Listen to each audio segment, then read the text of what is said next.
It was Sunday.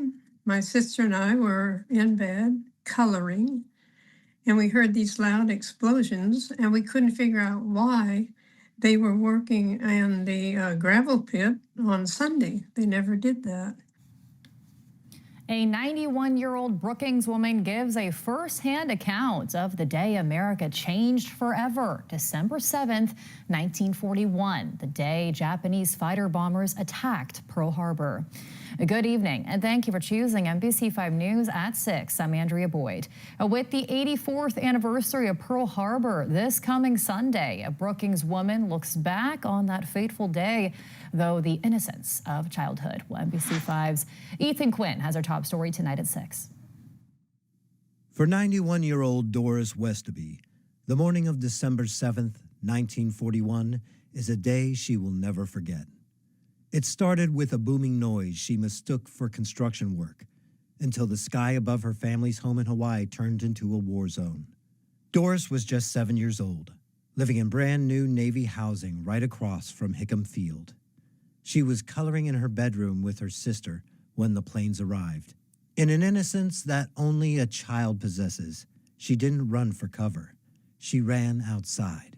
And here came these planes with big red suns on them. I thought they were the prettiest planes I had ever seen. I was waving like mad at them. I didn't know they were bad guys. The reality of war hit when she says a bullet struck the ground nearby, spraying dirt into her face. Later, inside her home on 11th Street, her mother found a bulge in the kitchen wall. I, of course, scratched it until I got a hole and pulled out a bullet. And then I got in trouble for making a hole in the kitchen wall.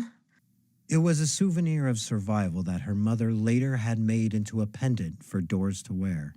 While they survived the attack, Doris's father, Chief Warrant Officer George Callahan, was at sea aboard the USS Louisville.